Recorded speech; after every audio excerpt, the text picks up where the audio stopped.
Okay, what a day for a daydreaming boy. So, I got a few forwards here. We got four forwards here for you. Four forwards here for you. Four forwards here for you? Oh, that's actually not bad to say four times fast. Four times fast? Four times. Okay, forget it.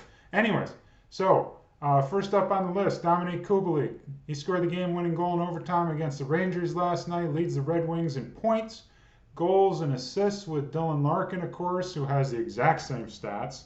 Who knew? 6 goals, 9 assists, 15 points. They both have the same stats. He's now scored in 3 straight games, Kubalik, that is, and 4 out of his last 5. He did score 30 goals his rookie season 3 seasons ago, but hasn't reached that level since with the Blackhawks. Though in his first season in Detroit, the change of scenery looks like it has helped him a ton, and he has solidified a place on the first power play unit and the top 6, so he'll continue to have opportunities more than likely. One thing to keep in mind, however, is where he fits in when Tyler Bertuzzi comes back from injury. That should happen, hopefully, for Red Wings fans sooner rather than later. About a 4 to 6 week injury process. I think he was injured about mid-October. 17th rings a bell, somewhere in that neighborhood. But so he should be coming back, fairly soon. So it'll be interesting to see where he fits in when Tyler Bertuzzi actually does come back from injury. That'll be something to pay close attention to. But Kubalik is available in 42% of ESPN leagues, so if you want to give him a shot now, again, he's playing obviously outstanding right now. But again, when Bertuzzi comes back, we'll see where he fits in. 42% of ESPN leagues, he's available. Next up on the list, I know I've mentioned him before as well, Zach Hyman. I can't help but mention him again, especially when you're playing alongside 2 of the best players to do it, Leon Draisaitl and Connor McDavid. On a consistent basis, he's playing with them. I mean, your numbers are bound to improve, right? So he just had a 6-game point streak snapped against Dallas on Saturday. He still has 13 points in 12 games, including 6 goals and 47 shots on goal. He's coming off a career year last season, 54 points, 27 goals, 27 assists. So he had the same amount of goals as assists in 76 games. His numbers will most likely drop from a point per game player, but how much, who knows? He is obviously playing in the Oilers' top 6, and there is a chance he could sneak into that 65 to 70 point plus player. So we'll see what happens. Again, 54 points last season.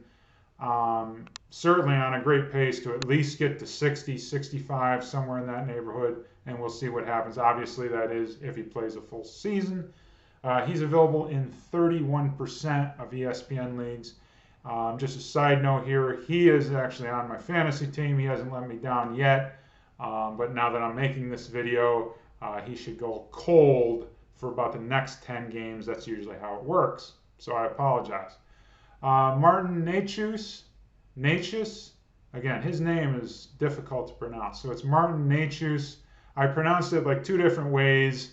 In the last couple of videos. Has it been a couple of videos? Feels like a couple of videos anyways. But anyway, Martin Necas has 17 points, including 7 goals in 12 games. He's playing for one of the best teams in the league in Carolina. He was the 12th overall pick in 2017 NHL draft. He's just 23 years old. He is playing in the top 6 as well as the first power play unit. He leads the Hurricanes in both points and assists, just 2 ahead of Sebastian Aho, 3 ahead of Andrei Svechnikov, say that 3 times fast, or 4, who are both off to great starts as well. It does look like this is the year that it could be his breakout season, and obviously he's been a top prospect for a number of years, so the sky should be the limit on him. He is available in 34% of ESPN leagues, so you can take a shot at him, see where it goes.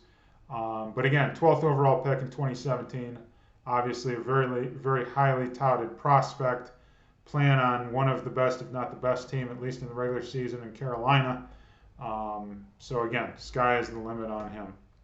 Could he be a point per game player? He could be. Obviously, that's asking quite a bit, but he could be. He's got 17 points in 12 games, so even if he cooled off slightly, he's right in that ballpark.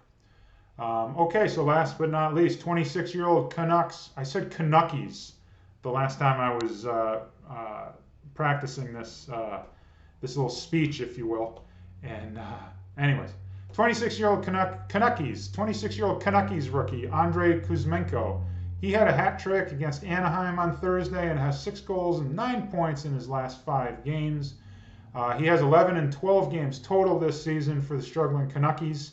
We're actually 3-1-1 in their last 5. Not so coincidentally, that's when Kuzmenko has taken off. He did play in the KHL, Russia's top league, for the last several seasons.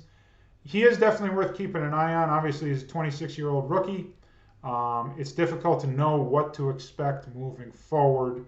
But if you do need some depth on your team, he could be worth a shot. Considering he is in the top 6 and first power play unit, he should get a lot of opportunities. Because obviously Vancouver is looking for some offense, looking for some wins, and ever since he's taken off, Canucks have looked really, really good ever since. So, and he is available in 56% of ESPN leagues. Okay, so that wraps it up for me. Thanks again for watching, as always, and we'll see you next time.